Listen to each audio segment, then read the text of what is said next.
2 अक्टूबर के Gurukul prep daily podcast में आपका स्वागत है। अपडेट एक महत्वपूर्ण दिन। गांधी जयंती 2 अक्टूबर।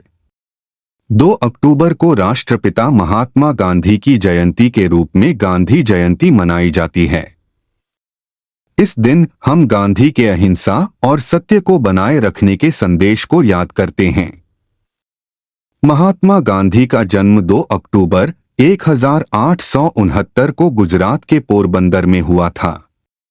उन्होंने देश के स्वतंत्रता संग्राम में महत्वपूर्ण भूमिका निभाई और ब्रिटिश शासन के खिलाफ अहिंसक विरोध प्रदर्शनों का नेतृत्व करके भारत को अपनी स्वतंत्रता प्राप्त करने में मदद की। भारत ने 1947 में उनके और अनगिनत अन्य स्वतंत्रता सेनानियों के प्रयासों के कारण अपनी स्वतंत्रता हासिल की। उनका दर्शन, जिसने दुनिया भर में कई लोगों को प्रेरित किया, सत्याग्रह, सत्य और अहिंसा के रूप में जाना जाता था। अपडेट 2 महत्वपूर्ण दिन। अंतर्राष्ट्रीय अहिंसा दिवस 2 अक्टूबर। अंतर्राष्ट्रीय अहिंसा दिवस 2 अक्टूबर को विश्व स्तर पर मनाया जाता है। यह राष्ट्रपिता महात्मा गांधी और स्वतंत्रता के लिए भारत के संघर्ष में उनकी भूमिका का सम्मान करता है। संयुक्त राष्ट्र महासभा ने 2007 में अंतर्राष्ट्रीय अहिंसा दिवस की स्थापना की। गांधी, जिन्होंने भारत की स्वतंत्रता में सहायता की, ने दुनिया भर में अहिंसक नागरिक अधिकारों और सामाजिक परिवर्तन अभियानों के लिए एक प्रेरणा के रूप में कार्य किया। गांधी ने भयानक परिस्थितियों और दुर्गम बाधाओं के बावजूद जीवन भर अहिंसा के प्रति अपनी प्रतिबद्धता को बनाए रखा। अपडेट 3 महत्वपूर्ण दिन। लाल बहादुर शास्त्री जयंती 2 अक्टूबर। हर साल 2 अक्टूबर को लाल बहादुर शास्त्री जयंती मनाई जाती है। लाल बहादुर शास्त्री का जन्म 2 अक्टूबर 1904 को उत्तर प्रदेश के मुगलसराय में हुआ था। भारत के तीसरे प्रधानमंत्री लाल बहादुर शास्त्री अपनी विनम्रता, सादगी और देश के प्रति प्रतिबद्धता के लिए जाने जाते हैं। लाखों लोग अभी भी भारत के लिए उनके योगदान, विशेष रूप से 1965 के भारत-पाक युद्ध जैसे कठिन समय में, और उनके नारे जय जवान, जय किसान से प्रेरित होते हैं। उनके नेतृत्व और उपलब्धियों को हर साल उनके जन्म की सालगिरह पर देश भर में सम्मानित किया जाता है। वर्ष 2024 में उनकी 120वीं जयंती है। अपडेट 4 पुरस्कार। मिथुन चक्रवर्ती को मिलेगा दादा साहेब फाल्के पुरस्कार। बॉलीवुड के दिग्गज मिथुन चक्रवर्ती को इस साल का दादा साहेब फाल्के पुरस्कार मिलेगा, जो सरकार द्वारा दिया जाने वाला भारत का सर्वोच्च फिल्म सम्मान है। मंत्री ने कहा कि मिथुन चक्रवर्ती 74 को 8 अक्टूबर को राष्ट्रीय फिल्म पुरस्कार समारोह में पुरस्कार प्रदान किया जाएगा। 2021 में भाजपा में शामिल होने वाले तृणमूल के पूर्व राज्यसभा सदस्य अनुभवी अभिनेता को इस साल की शुरुआत में देश के तीसरे सबसे बड़े नागरिक सम्मान पद्म भूषण से सम्मानित किया गया था। कोलकाता में जन्मे मिथुन चक्रवर्ती ने 1976 में आई फिल्म मृग्या से एक्टिंग डेब्यू किया था और बेस्ट एक्टर का नेशनल फिल्म अवार्ड जीता था। अपडेट 5 पुस्तकें। डॉ. अश्विन फर्नांडिस की पुस्तक मोडायलॉग का प्रधानमंत्री संग्रहालय में विमोचन। वैश्विक विश्वविद्यालय रैंकिंग एजेंसी QS क्वाकवेरेली साइमंड्स के कार्यकारी निदेशक डॉ.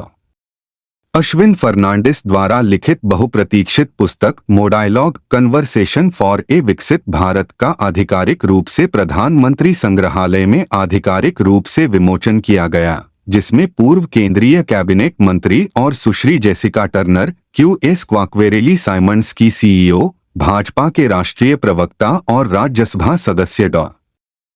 सुधांशु त्रिवेदी के साथ श्रीमती स्मृति जुबिन ईरानी के साथ विशिष्ट उपस्थिति थी। पुस्तक में इस बात पर प्रकाश डाला गया है कि कैसे इस मंच ने नागरिकों के बीच जुड़ाव को बढ़ावा दिया है, लोगों के लिए एक आवाज प्रदान की है और भविष्य के लिए उनकी आकांक्षाओं, चिंताओं और आशाओं को प्रतिबिंबित किया है। अपडेट 6 रक्षा।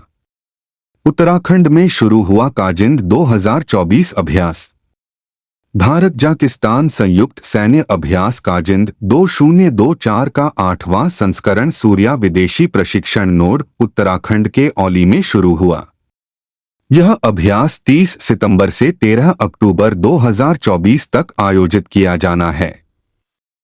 संयुक्त अभ्यास काजिंद 2024 2016 से प्रतिवर्ष आयोजित किया जाता है। संयुक्त अभ्यास का पिछला संस्करण 30 अक्टूबर से 11 नवंबर 2023 तक कजाकिस्तान के उटार में आयोजित किया गया था।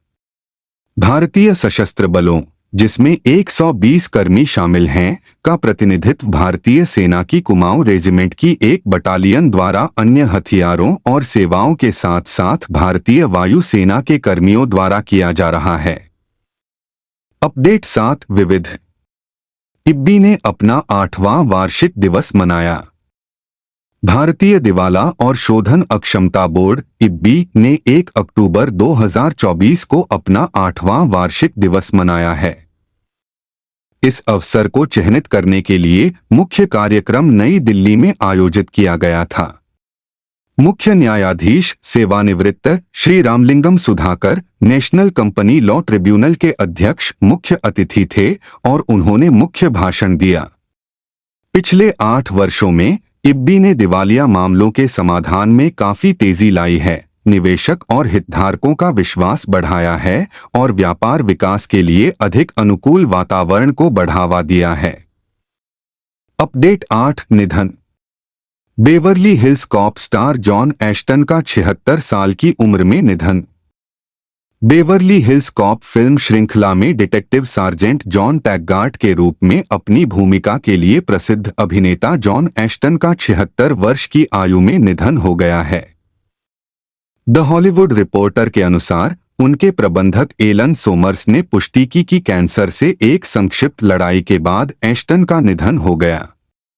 1984 और 1987 में रिलीज हुई मूल बेवरली हिल्स कॉप फिल्मों में डिटेक्टिव टैगगार्ट का एश्टन का चित्रण दर्शकों को पसंद आया।